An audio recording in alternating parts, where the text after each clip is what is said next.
Damos gracias a Dios, amén. Dios es bueno y Dios es fiel. Continuaremos la adoración a Dios a través de su palabra. Hechos capítulo 9. Estamos en esta serie de Hechos de los Apóstoles. Y hoy vamos a estudiar los primeros 31 versículos, si el tiempo y el Señor lo permite. Y si las sillas no se vuelven tan duras, también lo permiten, ¿verdad? Gracias a Dios. Hermanos, bienvenidos. También aquellos que están siguiendo la transmisión a través del Facebook y de las diferentes redes sociales, sean bienvenidos, que el Señor les bendiga. Hechos capítulo 9. Hechos capítulo 9.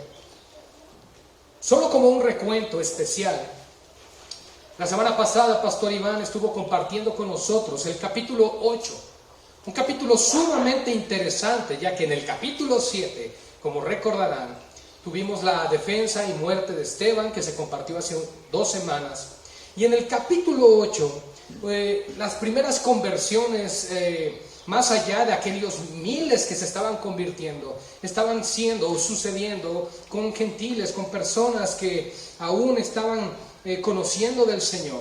Y vimos a Felipe el evangelista y nos encontramos con esa conversión tan hermosa, tan maravillosa, de cómo Felipe y el etíope pues tuvieron esta conversación, precisamente donde hablaron del Evangelio, donde hablaron del profeta Isaías, de todo lo que Isaías profetizó y cómo el Señor obró eso para traer salvación. Ahora, ¿por qué menciono esto? Porque Dios siempre va a utilizar un agente humano para que el Evangelio llegue a nuestras vidas. Y probablemente digas, ¿cómo es posible? Dios es todopoderoso. Dios no está limitado a usarnos a nosotros para sus planes. Bueno, no es que Él no sea todopoderoso, no es que Él no esté en control de todas las cosas, sino que a Él le ha placido, según las Escrituras, salvar a los hombres por medio de la locura de la predicación.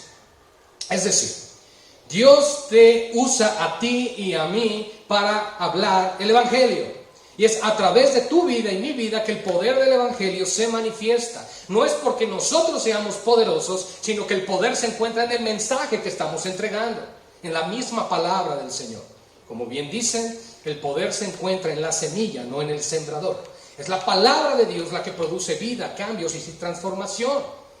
Tú y yo somos pregoneros de paz, como aquel Noé, aquel que llevaba la palabra del Señor, hablaba la palabra del Señor. Sin embargo, no todos se arrepintieron en aquellos días. Pero hoy Dios, en su misericordia, en su gracia, en este periodo que conocemos como la era de la gracia o el periodo de la iglesia, Dios está concediendo que muchas personas vengan al conocimiento de la verdad y al arrepentimiento para con Dios.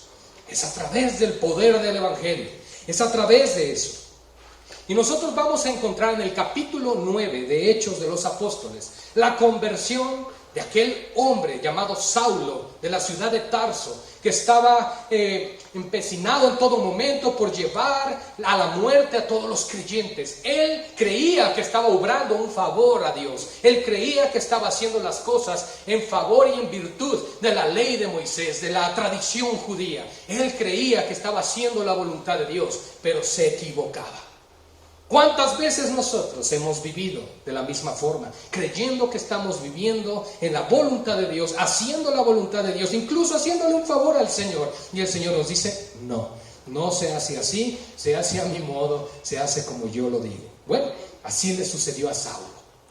Este hombre, celoso, incluso la historia, los historiadores nos narran y nos dan a entender que Saulo de Tarso, él escuchó en algún momento alguna predicación de nuestro Señor Jesucristo también. A su vez, que él era parte del Sanedrín, que estuvo ahí dispuesto para juzgar la causa del Señor Jesucristo en su momento de muerte. Él era joven, ciertamente, instruido a los pies de Gamaliel, el gran maestro judío. Sin embargo, él era, en cuanto a la ley, irreprensible en lo que manifiesta lo externo, ¿verdad? Porque no hay hombre que no peque. Pero Pablo era un hombre irreprensible en cuanto a la ley. No había otro en su generación, no había otro como él. Y gloria a Dios que el Señor lo alcanzó para su obra, ¿verdad? Sin embargo, podemos darnos cuenta también que Dios puede alcanzar a aquellos que tú y yo diríamos, ese jamás se va a convertir al Señor. La verdad es que Dios es poderoso para transformar y convertir a cualquier persona. porque el poder es de Dios, no de nosotros. Y no hay hombre o mujer que se resista a la voluntad de Dios. Gloria al Señor. Ahora, entremos a nuestro texto, hermanos. Hechos capítulo 9 a partir del versículo 1. Dice la palabra del Señor. Saulo, respirando aún amenazas y muerte contra los discípulos del Señor, vino al sumo sacerdote, en aquel entonces aún era Caifás, y le pidió cartas para las sinagogas de Damasco, a fin de que si hallase algunos hombres o mujeres de este camino, los trajese presos a Jerusalén. Mas yendo por el camino, aconteció que al llegar cerca de Damasco, repentinamente le rodeó un resplandor de luz del cielo. Y cayendo en tierra oyó una voz que le decía: Saulo, Saulo, ¿por qué me persigues? Él dijo: ¿quién eres, Señor? Y le dijo: yo soy Jesús, a quien tú persigues. Dura cosa te es dar coces contra el aguijón. Él, temblando y temeroso, dijo: Señor, ¿qué quieres que yo haga? Y el Señor le dijo: levántate y entra en la ciudad, y se te dirá lo que debes de hacer. Y los hombres que iban con Saulo se pararon atónitos, oyendo a la verdad la voz, mas sin ver a nadie. Entonces Saulo se levantó de tierra y abriendo los ojos no veía a nadie. Así que llevándole por la mano le metieron a Damasco, donde estuvo 3 días sin ver y no comió ni bebió. Había entonces en Damasco un discípulo llamado Ananías, a quien el Señor dijo en visión: Ananías, y él respondió: heme aquí, Señor. Y el Señor le dijo: levántate, ve a la calle que se llama Derecha y busca en casa de Judas a uno llamado Saulo de Tarso, porque he aquí él ora. Y he visto en visión a un varón llamado Ananías, que entra y le pone las manos encima para que recobre la vista. Entonces Ananías respondió: Señor, he oído de muchos acerca de este hombre, cuántos males ha hecho a tus santos en Jerusalén. Y aún aquí tiene autoridad de los principales sacerdotes para prender a todos los que invocan tu nombre. El Señor le dijo: ve, porque instrumento escogido me es este, para llevar mi nombre en presencia de los gentiles y de reyes y de los hijos de Israel, porque yo le mostraré cuánto le es necesario padecer por mi nombre. Fue entonces Ananías y entró en la casa, y poniendo sobre él las manos dijo: hermano Saulo, el Señor Jesús, que se te apareció en el camino por donde venías, me ha enviado para que recibas la vista y seas lleno del Espíritu Santo. Y al momento le cayeron de los ojos como escamas, y recibió al instante la vista, y levantándose fue bautizado. Y habiendo tomado alimento, recobró fuerzas, y estuvo Saulo por algunos días con los discípulos que estaban en Damasco. Oh, qué hermosa historia. Son de esas historias que tú y yo abrimos las Escrituras, vamos al recuento de Hechos de los Apóstoles, que como hemos dicho, debería ser llamado este libro Hechos del Espíritu Santo. Sin embargo, hermanos, cuando tú y yo nos encontramos en este pasaje, vemos a este hombre que lo primero que nos dice el versículo 1 es que él aún respiraba amenazas y muerte contra los discípulos del Señor. Saulo consintió en la muerte del primer mártir, Esteban, que vimos en el capítulo 7. Las ropas de aquel mártir fueron puestas a los pies de Saulo y él consentía en esa muerte. Y no solo eso, sino que además va con el sumo sacerdote y le dice: necesito cartas para ir y encarcelar a todos los de este camino. Y además no solo eso, quería ir a Damasco, donde en aquellos tiempos, por cuanto existió la dispersión de los creyentes en el capítulo 7 por la muerte de Esteban, recuerden que empezaron a predicar en Judea y en Samaria, como nos predicaron la semana pasada. Entonces el evangelio comenzó a expandirse, y cuando el evangelio comenzó a proclamarse en otras regiones, el evangelio comenzó a hacer salvos, hombres que conocían del Señor, mujeres que estaban dispuestas también a morir por el Señor. ¿Y qué pasó ahí, hermanos? Que este hombre llamado Saulo dijo: esto es como una enfermedad que se está proclamando, una enfermedad que se está extendiendo. Esto es una infección que se debe erradicar. Y bueno, él creía ser el instrumento escogido por Dios para este caso. Y entonces lo que hace este hombre es ir y pedir cartas, quiere la autorización del sumo sacerdote. No solo estaba feliz y contento con la muerte de aquel Esteban, el primer mártir de la iglesia, sino que ahora quería a otros, tenía sed de sangre de aquellos que estaban en contra de la ley de Moisés y de su Dios. Bueno, si nosotros lo vemos desde la perspectiva judía, él tendría razón, pero él no entendía las cosas. Él claramente nos lo enseña en el libro de Romanos, que él lo hizo por ignorancia, porque desconocía la verdad. Él estaba ciego ante las verdades espirituales. ¿Cuántas veces te has encontrado tú, probablemente tú mismo, no creyendo al Señor, con dudas en tu corazón? O probablemente personas que les has compartido y dices, he tenido tanto tiempo, les he invertido tanto tiempo, les he compartido y no entienden, no cambian, no quieren. ¿Qué hago? Aquí nos damos cuenta que es en el tiempo del Señor. Ahora bien, en este capítulo estamos viendo la conversión de Saulo y vamos a adentrarnos a eso. Pero ¿dónde escuchó Saulo el evangelio? Según los historiadores, la primera vez fue en alguna proclamación del mismo Señor Jesucristo, y la segunda vez que lo escuchó fue a través de Esteban, el mártir de la iglesia.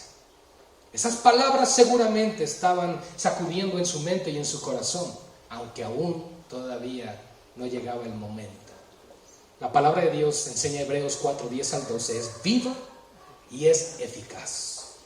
Es decir, produce vida donde hay muerte espiritual y cumple el propósito para la cual fue enviada. ¿Qué nos dice el profeta Isaías? Que la palabra del Señor es prosperada para aquello que Dios le envió. Dios envió su palabra con un propósito y no vuelve vacía al Señor. Hace su obra, ya sea que te arrepientas y te conviertas o des la espalda a ese mensaje, pero no quedas como alguien que no sucedió nada. Ese es el poder del evangelio. Saulo entonces respiraba estas amenazas y muerte contra los discípulos del Señor.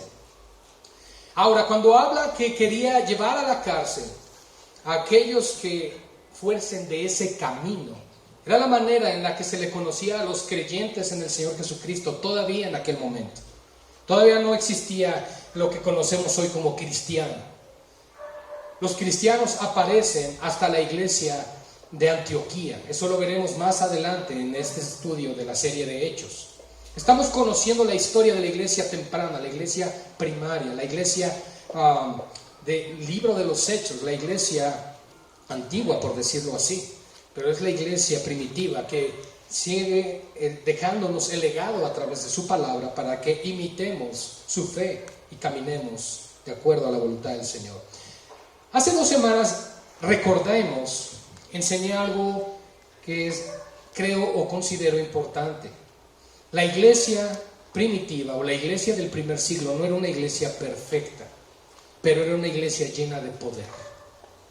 Y esa es una de las características que hoy como iglesia tenemos que buscar. No la perfección, porque no la tenemos. Caminamos hacia la perfección con la instrucción de la palabra y la santificación que el Espíritu Santo trae a nuestras vidas. Pero no somos perfectos. Pero una cosa sí debemos buscar entonces: la llenura del Espíritu Santo. Tenemos que ser llenos del Espíritu de Dios, como enseña su palabra, con el propósito de ser una iglesia útil en las manos del Todopoderoso. Eso enseña la palabra del Señor. Tú y yo tenemos que estar de continuo llenándonos del Señor.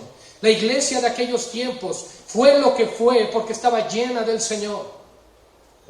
Hace unas semanas yo meditaba y reflexionaba en cuanto a esto, porque aquellos que han estudiado Apocalipsis, capítulo 2 y capítulo 3, van a encontrar las cartas a las 7 iglesias, que el 7 significa plenitud, completo, perfección, y por lo cuanto cuando Dios, a través de Cristo, revela el Apocalipsis a Juan en la isla de Patmos, le está diciendo algo muy importante a su iglesia. Además de todo lo que le está diciendo, se entiende que las 7 iglesias corresponde a la era de la iglesia, es decir, los 2000 años que la iglesia estará sobre este mundo, que ya se está acabando el tiempo, por cierto. Entonces, cronológicamente, La iglesia de Éfeso, que es a la primera que se le escribe, pues es la iglesia del primer siglo. Una iglesia que abandonó, dejó su primer amor, aunque era fuerte en el espíritu y para defender las verdades de la palabra, ¿se acuerdan? Pero tengo una cosa contra ti, que has dejado tu primer amor. Y a la séptima iglesia, que es la Odisea, es una iglesia en la cual Cristo le dice: yo ya no estoy contigo, yo ya no estoy en medio de ti, yo ya estoy solo a la puerta y llamo. Ahora, Jesús no está tocando una puerta, ¿verdad? Que no se tengan esa imagen. Por favor, borren eso. Jesús no está tocando una puerta ni está tocando puertas de corazones. Jesús le está hablando a la iglesia. Y Él, como el buen pastor, está a la puerta del redil y está diciendo a los suyos que vengan. ¿Que salgan de qué? ¿Qué caracteriza a la iglesia de la Odisea? La iglesia tibia, la iglesia apóstata, la iglesia de hoy. Entonces, meditando en eso, iglesia, pensaba, ¿qué sucedería si la iglesia de hoy fuese la de ayer? ¿Qué pasaría? El evangelio no se hubiera proclamado. A la primera persecución, la iglesia se esconde en sus casas y se lleva su gel antibacterial. ¿Qué hubiera pasado? No hubiera avanzado el evangelio. Pero en Dios, en su sabiduría, colocó a su iglesia de acuerdo a su voluntad para su propósito. Por eso, la primera iglesia es una iglesia llena del poder del Espíritu Santo. Y lamentablemente la iglesia de hoy es una iglesia tibia. Incluso al punto de que Jesús pregunta: ¿y cuando vuelva el Hijo del Hombre, hallará fe en la tierra? ¿Realmente habrá quien le esté esperando? ¿Realmente habrá quien viva de tal manera que esté aguardando el regreso de su Señor? Solo Dios lo sabe, ¿verdad? Pero Dios tiene un remanente. Dios tiene pueblo, iglesia, no se me apachurren. Dios tiene un remanente que vive para su gloria, que vive llena del Señor. Y si está en pecado, el Señor la confronta y la lleva al arrepentimiento y la levanta, pero la iglesia sigue adelante. ¿Por qué? Porque Cristo es su cabeza. El Señor va delante de nosotros como un poderoso gigante, enseña la Escritura. Tú y yo vamos en nombre de alguien y con la autoridad de alguien, no con nuestra propia autoridad, con la autoridad del Señor. Y es en ese nombre y en esa autoridad que la palabra se proclama. Es en nombre del Señor y en la autoridad del Señor que Esteban, hasta el último momento, jamás negó al Señor y guardó y retuvo el testimonio, proclamando las verdades del Señor, aún mientras las piedras estaban cayendo sobre él. Eso seguramente impactó la vida de Saulo. Dos jóvenes que en ese momento de la historia se encontraban uno frente al otro. Uno juzgado por su fe y el otro creyendo que hacía el favor a Dios. ¿Se dan cuenta cómo las cosas pueden cambiar de un momento a otro? Aquel hombre que estaba persiguiendo a la iglesia. Y a pesar de lo que muchos comentaristas bíblicos dicen acerca de este capítulo, vamos a ver una de las expresiones más grandes de amor, misericordia y compasión del Señor Jesucristo sobre la vida de este siervo. Dice que pide las cartas entonces, hermano, versículo 2, para ir a las sinagogas de Damasco, a fin de que si hallase algunos hombres o mujeres de este camino, reitero, así se les decía a los creyentes, los trajese presos a Jerusalén. Mas yendo por el camino, aconteció que al llegar cerca de Damasco, en algún momento alrededor de la ciudad, repentinamente le rodeó un resplandor de luz del cielo. Ahora yo quiero dejar algo claro aquí. Y Pablo mismo lo dice por ahí del capítulo 22 en su defensa ante Félix. Era el mediodía. Y el sol, dice, que daba con toda su fuerza. Pero que la luz que resplandeció sobrepasaba la luz del sol. ¿Se dan cuenta, hermanos? El resplandor de la gloria de Dios. ¿Qué hizo él? Cayó rendido a sus pies. La Escritura no dice que iba en caballo, tampoco lo vamos a negar. La cosa es que iba para allá. Pero él cae delante del Señor, cayendo a tierra. Ahora, muchas veces podríamos pensar, bueno, él cayó en señal de rendición y de adoración. No es el punto todavía. De hecho, cuando vemos algo sobrenatural, algo que impacta de tal forma, el instinto natural del ser humano es preservar su vida y su seguridad. ¿Sí me explico? Es algo natural que cualquier hombre haría. Tú y yo en ese momento hubiéramos hecho lo mismo. Caer a tierra y decir, ¿qué es eso? Bueno, cae Saulo. Y cayendo en tierra oye una voz que le dice, Saulo, Saulo. En el griego original de esa palabra, Jesús no está enojado. Le está diciendo, como diciendo, hijo, hijo, Saulo, Saulo, ¿por qué me persigues? ¿No te das cuenta que es algo inútil lo que estás haciendo? Estás perdiendo tu tiempo. No tiene caso que hagas lo que estás haciendo. No creas que Jesús está diciendo, oye, ¿por qué me persigues? Pobre de mis discípulos. No, hermanos, no. Hagamos a un lado ese Dios débil y vengamos al Dios de la Biblia. Es diciendo, estás haciendo algo inútil, estás perdiendo tu tiempo y te estás debilitando en una lucha que no tiene sentido para ti. Saulo, Saulo, ¿por qué me persigues? Y él le dijo, ¿quién eres, Señor? Y le dijo, yo soy Jesús. Hay muchos Jesús en aquel tiempo. Era un nombre normal, como si hoy alguien nos dijera que yo soy Pablo, o soy Pedro, o soy Luis, o soy Juan. Es un nombre común. Pero Pablo sabía quién le estaba hablando. Sobre todo al contemplar ese resplandor delante de él. Yo soy Jesús, a quien tú persigues. Dura cosa te es dar coces contra el aguijón. Miren, lo primero que le está diciendo es, no estás persiguiendo a mis discípulos, me estás persiguiendo a mí, estás persiguiendo mi obra, estás persiguiendo a Dios. ¿Se imaginan, hermanos, Saulo en ese momento? Confuso en su mente, en su corazón. Y además el Señor le dice, dura cosa. Esa expresión, voy a aclarar lo que significa. Dura cosa es dar coces. Coces son patadas hacia atrás. Las mulas se les ponía un aguijón que era como una vara con una punta que para que caminara, hiciera lo que tenía que hacer para arar el campo, le iba picando y molestando. Entonces cuando llegaba un momento que era tan molesto, la mula, ¿qué hacía? Pateaba. Pero aunque la pateara, finalmente el aguijón seguía picando.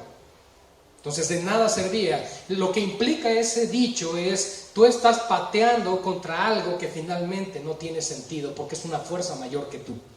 ¿Sí me explico? Eso es dar coces contra el aguijón. Entonces, hermanos, lo que Jesús le está diciendo a Saulo es lo siguiente. Dura cosa. Pero en la expresión tenemos que entenderlo así. Dura cosa te es dar coces contra el aguijón. Y a su vez debemos de entenderlo con una voz de amor de parte del Señor diciendo, dura cosa te es dar coces contra el aguijón.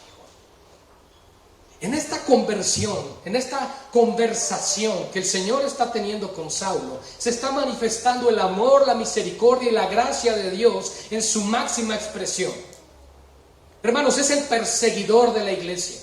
Respira amenazas y muerte contra los creyentes, contra los discípulos del Señor. Y vemos nosotros que cuando Cristo se aparece, no lo recrimina en ese aspecto, sino que lo lleva a una consolación.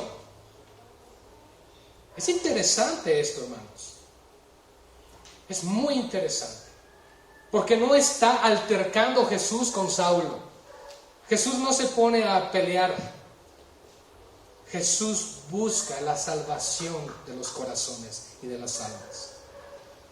Por supuesto, en esas palabras también lleva intrínseco dentro de ello la necedad del Saulo, ¿verdad? La necedad de que finalmente haga lo que haga es una dura cosa porque no va a poder contra ello. Y lo que me llama la atención es cómo Saulo le llama al Señor. ¿quién eres, Señor? Saulo, él tenía en sus manos las cartas de los sacerdotes, tenía cartas de Caifás en ese momento para llevar a todos los creyentes que encontrara en el camino a Damasco y en la misma ciudad de Damasco, donde se presume había muchos creyentes, lo cual veremos más adelante. Él tenía esa autoridad terrenal. Él dice: yo tengo todo para hacer caer esta secta, este movimiento que se levantó. Pero en el camino el Señor marcó la diferencia. Y saben, hermanos, yo creo que cada uno de nosotros transitábamos en nuestro camino a Damasco, en el camino hacia nuestra voluntad, en el camino hacia nuestra visión, en el camino hacia nuestros propósitos, nuestro sentir, nuestro deseo, nuestro reto, nuestras metas que tenemos en la vida. Yo quiero hacer esto, quiero alcanzar lo otro, y mi meta, mi objetivo y mi plan es esto y aquello. Pero el Señor se atraviesa en medio del camino y cega nuestra visión, cega nuestro entendimiento, nubla todo eso para que después nosotros solo veamos con los ojos de Cristo. Es el Señor el que obra de tal manera que va a transformar el corazón y las vidas. Este hombre lo único que quería era llevar a muerte a todos los discípulos del Señor Jesucristo. Y 3 días después lo único que quería era anunciar, proclamar el nombre de aquel que murió en la cruz por sus pecados y lo recibió para la vida eterna. Él temblando. Ay, hermanos, yo no puedo imaginar la situación de momento, pero yo creo que a todos los que estamos aquí no nos aconteció una conversión igual, ¿verdad? Me refiero igual a la de Saulo. Yo creo que a nadie nos aconteció que íbamos por la calle y de repente un resplandor más fuerte que el sol nos derribó, y yo creo que a nadie nos pasó. Y 3 días ciego y 3 días de ayuno, y es más, ¿quién ha ayunado 3 días completos? A ver. Ok, bueno, así veo 2, 3, 4 manos, gloria al Señor, pero entonces no somos como Saulo, ¿ah?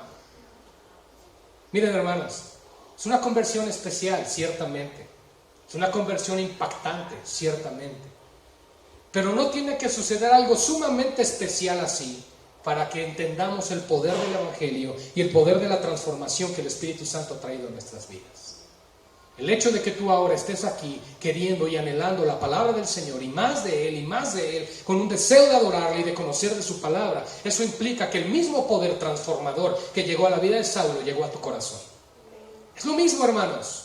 No esperes algo así, tan fascinante. Tenemos algo glorioso, su palabra. Tenemos a Cristo en nuestras vidas y al Espíritu de Dios morando en nosotros. ¿Qué más quieres, iglesia?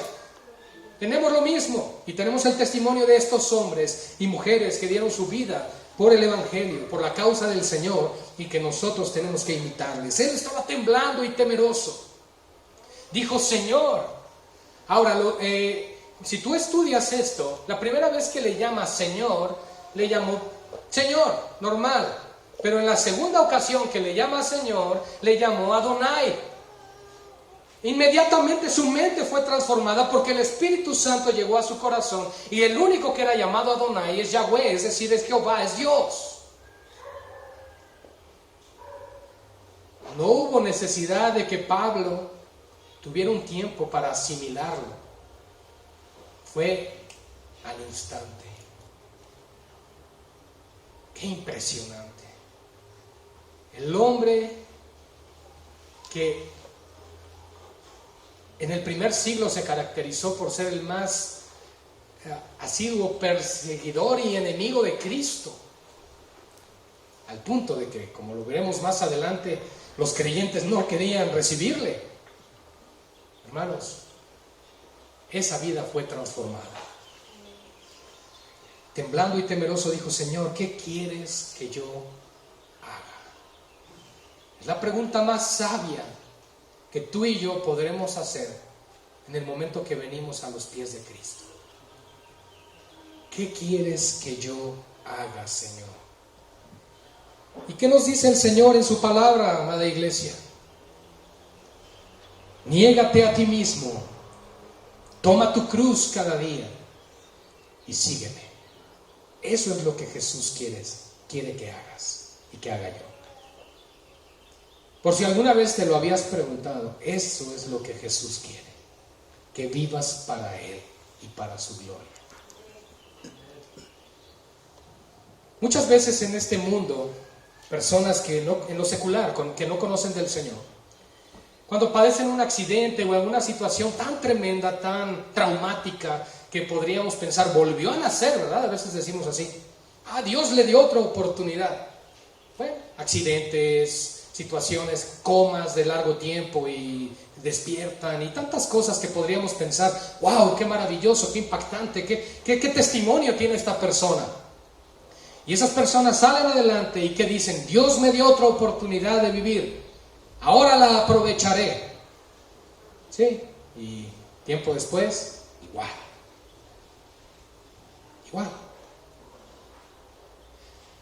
Y probablemente ahorita piensas, bueno, si libramos lo del COVID, le voy a servir al Señor. Bueno, yo quiero decirte algo. En el momento que el Señor te salvó, esa debe ser tu mentalidad.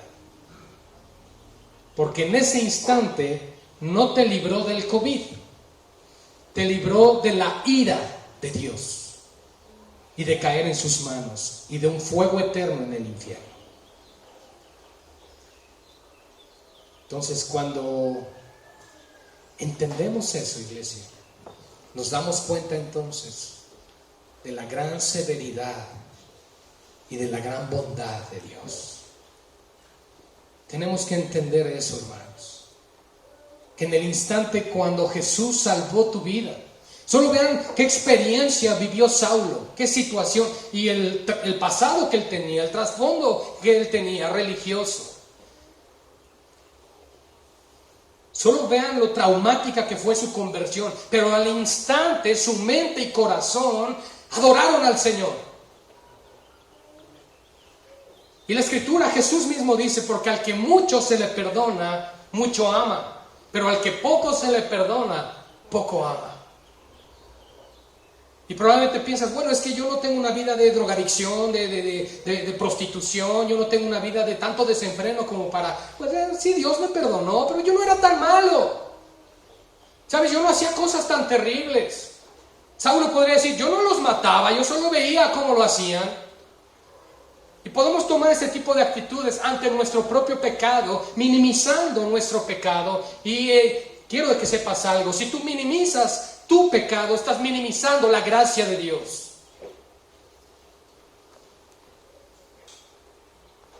Pablo supo lo que se le estaba perdonando. Entendió la gravedad de su pecado contra Dios, por ignorancia, como tú y yo lo hicimos. En Cristo ya no somos ignorantes, antes lo éramos.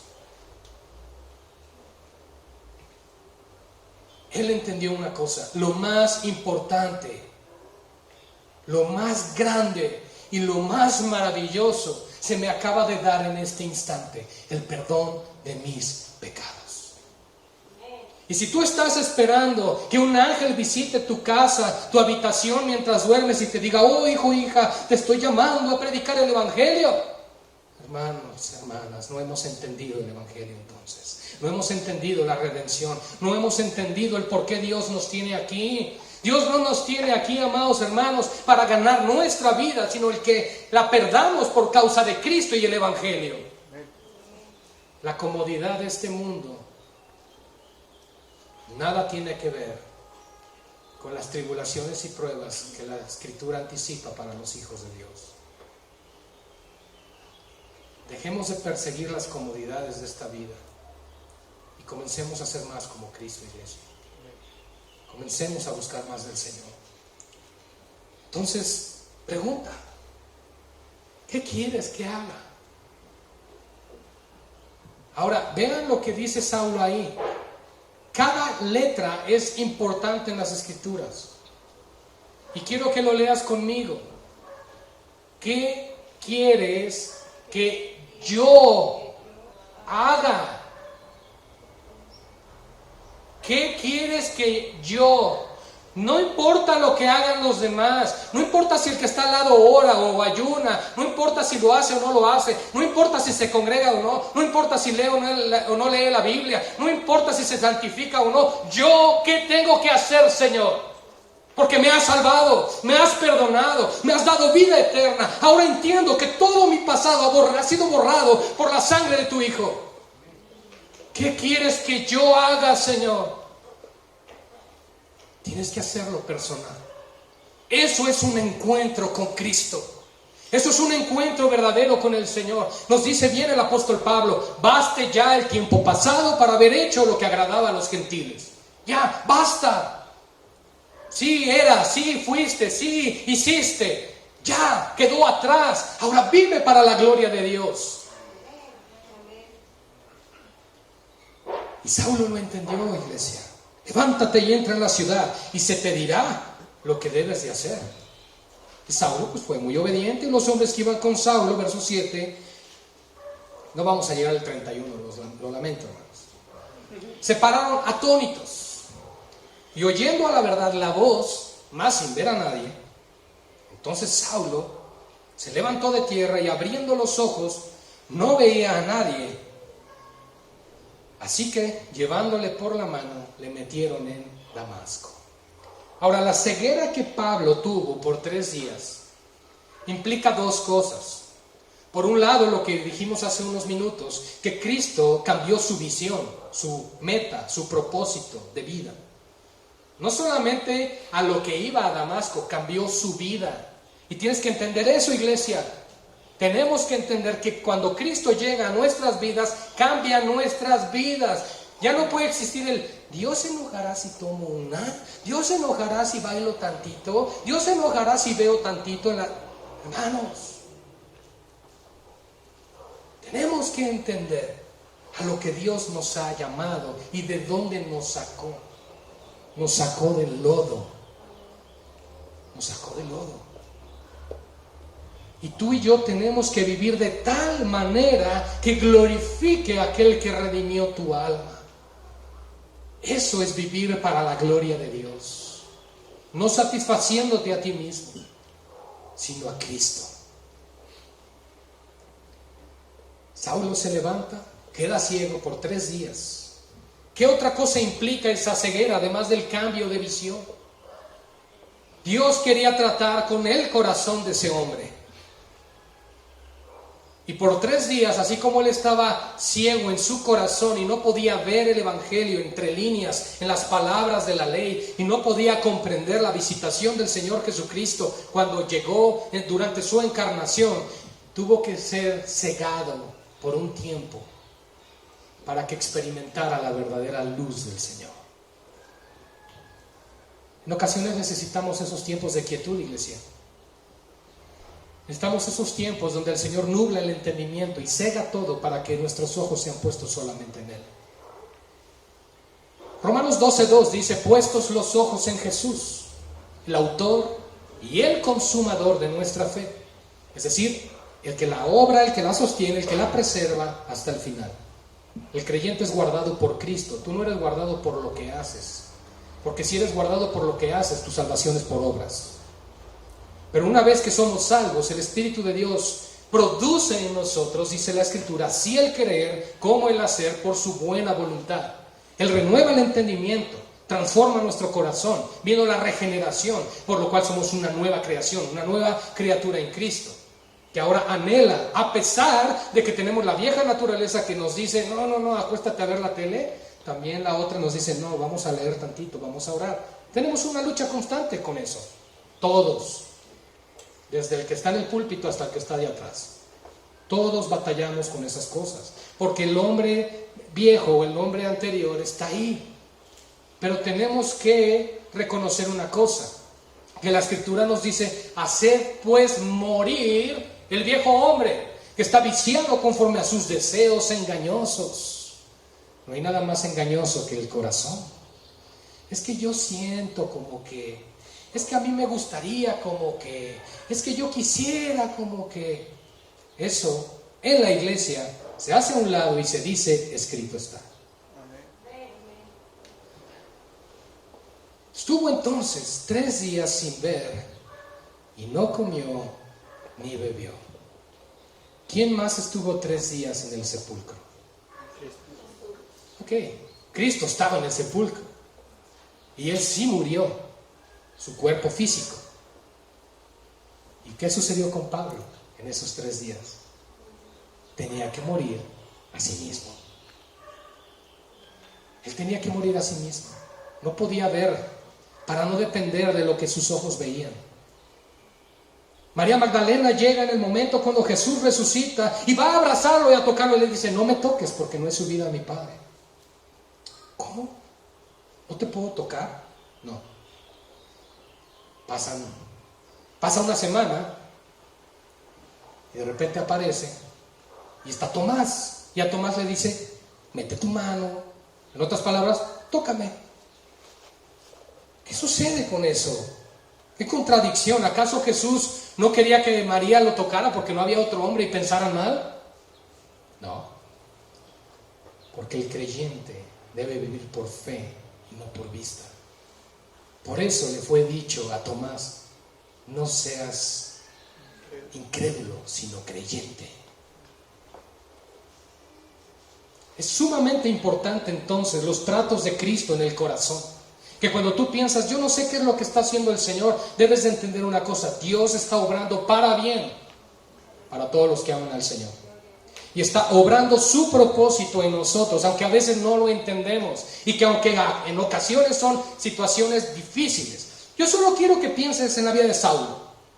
Ya se encuentra ahí 3 días, 3 noches, cegado, no veía nada, no estaba nadie con él. Imagina por un momento lo que sucedía en su mente.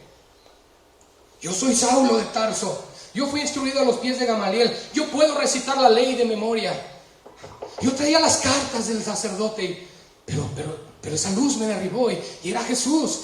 Imagínense, hermanos, la angustia, lo que estaba pasando en su mente y en su corazón. Es como cuando tú llegas a los pies del Señor y: oh, hermoso, eres libre. Y de repente llegan los pensamientos de: sí, pero ya no vas a poder ir al antro. Ay, no, sí, pero es más glorioso adorar al Señor. Sí, pero ya no vas a poder echarte tus cubas. ¿Sí me explico? Yo creo que todos hemos batallado con esas cosas en algún momento, de una u otra forma. Y esos son los dardos del enemigo, por un lado, pero también es la concupiscencia de nuestro propio pecado, para que no culpes al diablo de todo. Y entonces, hermanos, Saulo estaba batallando, lidiando con estas cosas en su mente y en su corazón. Pero si yo soy hebreo, soy judío, soy fariseo, soy de la tribu de Benjamín, circuncidado el 8º día, en cuanto a la ley irreprensible, no hay otro como yo. No. Y de momento el orgullo era doblegado por el Espíritu de Dios que ya estaba en él, y le decía: no, ya no, Saulo, ya no eres ese hombre. Wow. Ese es el poder del Evangelio. Ese es el poder del Evangelio que tú y yo predicamos. Que cuando dices: es que no quiero oír, tú háblales el Evangelio. El poder está en el Señor, recuérdalo, no en nosotros. Esteban murió, testificó el Evangelio, y estoy seguro que Saulo lo escuchó. Y probablemente dirías: ay, pobre Esteban, murió y nadie se convirtió a su predicación. Ajá. Uno siembra, otro riega, pero el crecimiento lo da el Señor a su tiempo. Y a causa de la muerte de Esteban y a causa de la predicación y proclamación del Evangelio, oh hermanos, Dios levantó al más grande misionero de la historia, el apóstol Pablo. ¿Se dan cuenta, hermanos? Cómo nada de lo que hacemos es en balde. ¿Cómo podríamos pensar: la muerte de Esteban, ¿de qué sirvió? Oye, era un hombre lleno del Espíritu Santo, le hubieran dado chance unos añitos de servir al Señor. Si por ese uno se salvó uno que después salvó a miles. Wow, hermanos, nos damos cuenta que a veces las matemáticas de Dios son diferentes, pero Dios tiene tanta sabiduría que tú y yo no lo entendemos. ¿Y qué hay que hacer? Ir a los pies de Él y decirle: Señor, yo no estoy entendiendo mucho de lo que estás haciendo, pero una cosa sé, que lo que haces es lo correcto. y que lo que haces está bien. Y que aún pase lo que pase, Señor, mi alma descansará en eso. Qué hermosa conversión. Saulo se encontraba ahí entonces. 3 días sin ver, no comió y no bebió. Y entonces nos dice el relato en el versículo 10 que había en Damasco un discípulo llamado Ananías, a quien el Señor le dijo en visión: ¿Ananías? Y él respondió: heme aquí, Señor. Qué hermosas respuestas de aquellos siervos de entonces, ¿no? Ahora que decimos: no, pues déjame primero ver lo del trabajo, déjame ver si logro acomodar horarios, déjame ver qué puedo hacer, es que ahorita el negocio necesita de mí, y quién sabe cuántas cosas, y heme aquí, Señor. Pero mis finanzas, mi economía, ¿tú crees que el Señor no es poderoso para sostenerlos? Claro que sí. He escuchado esta frase y creo que es correcta. Dios, cuando nos llama, provee para ese llamado. Si no, ¿qué caso tiene? Había entonces en Damasco este siervo, y el Señor le dijo: levántate a Ananías y ve a la calle que se llama Derecha. En aquellos tiempos, así como yo creo que han visto películas del viejo oeste, ¿verdad? Que hay una calle en medio y lo separan las casas de los dos lados, ¿verdad? Bueno, esa es la calle Derecha. No crean que era así de te vas a la derecha y no. Es muy sencillo, es como este pasillo del centro, la derecha. Así se les llamaban las calles, no tenían nombres como ahora. Vete a la calle que se llama Derecha y busca en casa de Judas a uno que se llama Saulo, Saulo de Tarso, porque aquí él ora. ¿Cómo estaba Saulo en ese tiempo? En ayuno y oración. Y ha visto en visión a un varón llamado Ananías que entra y le pone las manos encima para que recobre la vista. Entonces Ananías le responde: Señor, he oído de muchos acerca de este hombre, cuántos males ha hecho a tus santos en Jerusalén. No le creían. Aún Ananías de momento dijo: ay, Señor, me van a matar, me van a llevar a la cárcel, y qué de mi familia. Y además escuché que aquí tiene autoridad de los principales sacerdotes para prender a todos los que invocan tu nombre. ¿No se parece a nosotros? Aun cuando respondemos al Señor decimos: amén, heme aquí, Señor. Y cuando el Señor nos dice lo que hay que hacer: sí, Señor, pero no sé, es que ¿no será peligroso?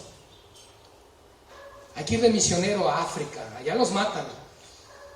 ¿Y no podría mejor irme aquí al centro a predicar?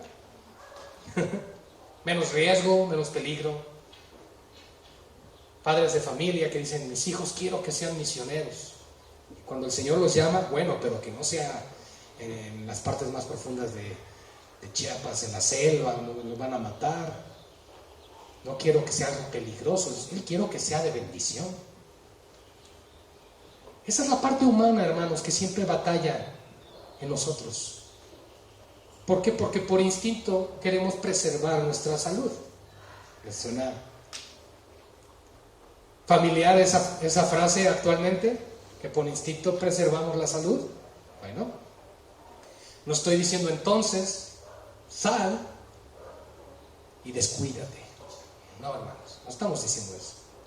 Lo que estamos diciendo es: Dios nos llama a hacer algo, y a pesar de lo que exista, por encima hay una autoridad, y es Jesús. Y la iglesia vive bajo esa autoridad. ¿Qué le dice entonces Jesús a Ananías? ¿Que no sabes quién soy yo, Ananías? ¿Que puedo hacer descender del cielo y destruirte en este instante? ¿Lo amenazó? No. Le dijo: ve, porque instrumento escogido me es este.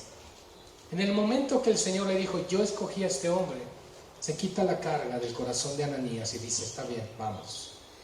Escogido me es este para llevar mi nombre en presencia de gentiles y de reyes y de los hijos de Israel. Y así lo hizo.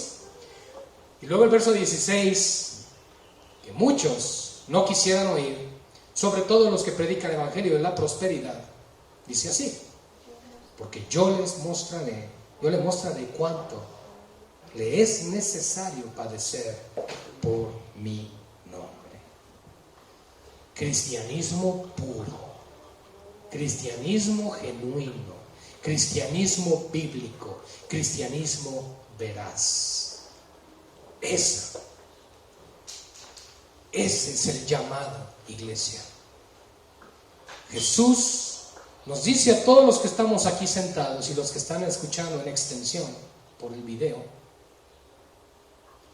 Él nos mostrará cuán necesario es que padezcamos por su nombre. Amén. Amén. Gloria al Señor. Fue entonces Ananías, hermanos, y entró en la casa, y poniendo sobre él las manos, dijo: hermano, wow, hermano. Lo dije: oye, ¿y tú, Saulo? No, hermano. Porque Ananías entendía, la obra de Cristo es una transformación total. No hay peligro de este hombre. Ya no hay oportunidad que este hombre me mate o me entregue a la muerte, porque ahora es de Cristo. Y con toda la confianza fue y le dijo: hermano Saulo, el Señor Jesús, que se te apareció en el camino. Le digo todo esto para que dijera: oh, no, esta es una confirmación. No, por donde venías, me ha enviado para que recibas la vista y seas lleno del Espíritu Santo. En otras palabras, para ser fortalecido totalmente para la obra que vendría. Saulo ya había sido regenerado en este momento. Si te preguntas, ¿en qué momento fue la regeneración? Bueno, pues fue cuando el Señor lo confrontó en el camino. Ya lo vimos hace unos minutos. Pero la llenura del Espíritu Santo, iglesia, quiero que me escuchen por favor, es algo que todos necesitamos continuamente el resto de nuestro peregrinaje cristiano. No que el Espíritu Santo se nos vaya, ya lo hemos dicho, no se te sale por el pie. No dije una mentira y se me fue el 5% de Espíritu Santo. No, hermanos. Lo que implica es que un salvo es templo y morada del Espíritu de Dios. Pero tenemos que estar saturados del Espíritu Santo. ¿Cómo? Oración, lectura de la palabra, adoración al Señor, búsqueda del rostro del Señor, hablar de las cosas del Señor, hablarles a otros de las cosas del Señor. Esa comunión nos llena del Espíritu Santo. ¿Qué dice Pablo a los Efesios? No se embriaguen con vino, en lo cual hay disolución. Antes bien, sean llenos del Espíritu Santo. Esto está en Efesios capítulo 5. Esa es la voluntad del Señor, que tú y yo seamos de continuo llenos. ¿Sabes por qué a veces vienen dudas? ¿Por qué a veces viene falta de fe? ¿Por qué a veces viene incluso incredulidad a las promesas del Señor? No porque no seas creyente, no porque no seas nacido de nuevo, no porque no seas salvo, sino porque no estás lleno del Señor, porque estás lleno del mundo, estás lleno de los negocios de la vida y no te estás llenando del Señor. Por eso fue necesario que Saulo fuese llenado del Señor, del Espíritu Santo. Él estaba lleno de tradiciones y costumbres judías, de la religiosidad de aquella secta de los fariseos. Él tenía que ser librado de toda esa contaminación de espíritu, por decirlo así, y tenía que ser lleno ahora del Señor. Fue lleno, y al momento le cayeron de los ojos como escamas. Como escamas. ¿Qué sucede cuando una persona tiene una infección tan fuerte que se le va hasta los ojos y amanece con los ojos como pegados, verdad? ¿Y llenos de qué? Bueno, no son escamas, ¿verdad? Son lagañas, ¿no? No vamos a decir, eso también son escamas. No. No vamos a inventar cosas. Pero algo similar. Pero ¿por qué sucede eso? Por la infección, y el cuerpo trata de defenderse. Entonces, espiritualmente podríamos entender, mas no lo vamos a decir así es, porque no lo dice la Escritura, pero podríamos entender que toda esa suciedad espiritual, todo ese sed de sangre y de venganza y de deseo de destruir a la iglesia del Señor, necesitaba ser quitada de la vida de Saulo. Y entonces, en ese tiempo de 3 días que estuvo ciego, sin ver, todo aquello, tuvo Dios un trato en la vida y el corazón de Saulo de tal manera que fue limpiado, que fue renovado completamente. Y entonces cayeron de sus ojos esas como escamas, llevándose simbólicamente todo aquello que contaminaba su mente y su corazón. Qué hermosa obra del Señor. Recobró la vista, se levantó y fue bautizado. Lo primero que hizo fue: yo quiero identificarme en la muerte, en la sepultura y en la resurrección de mi Señor, porque ahora sé quién es Él, ahora sé lo que hizo por mí. Y además, en ese instante, Él traía la carga en su corazón de haber consentido la muerte de sus hermanos, pero Él no lo entendía. Y Él, a partir de ese entonces, fue, yo creo, el hombre con mayor pasión y con mayor entrega que en la historia de la iglesia ha existido por su Señor. No ha habido otro como Pablo. Dios ha levantado a lo largo de la historia hombres y mujeres utilizados de una manera poderosa. Gloria al Señor por eso. Pero uno como este no. De tal manera que las mismas Escrituras, por 1 de Corintios capítulo 15, lo escogió como el último apóstol, como un abortivo, prácticamente como uno que ya no se esperaba, uno que ni siquiera se pensaba que llegaría, llegó. ¿Y saben en qué momento, de acuerdo al relato que estamos estudiando en la serie de Hechos, en qué momento de la historia llega Saulo con esta conversión tan dramática, tan traumática y tan poderosa? En el momento cuando los apóstoles estaban escondidos en Jerusalén por temor a morir, cuando la iglesia estaba siendo dispersada por temor a la muerte y la persecución que había, en medio de esa angustia, cuando la iglesia probablemente decía: ¿y ahora qué, Señor? Dios dice: espérate, porque yo tengo mi plan. Y hoy sigue teniendo Dios su plan, iglesia. Dios sigue teniendo su plan. Y su plan ya no es Pablo, su plan somos tú y yo. ¿Lo crees? Comienza a servir al Señor. Ve lo que hizo el Evangelio en la vida de este hombre. Y es el mismo poder que ha llegado a nuestras vidas.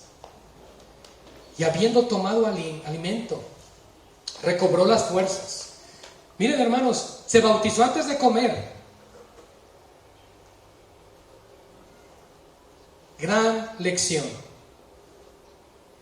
Lo primero,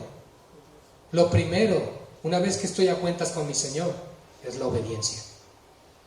Antes de satisfacer mi propio apetito, está el hacer la voluntad de Dios. Y Pablo lo entendió. Y aquí está la lección.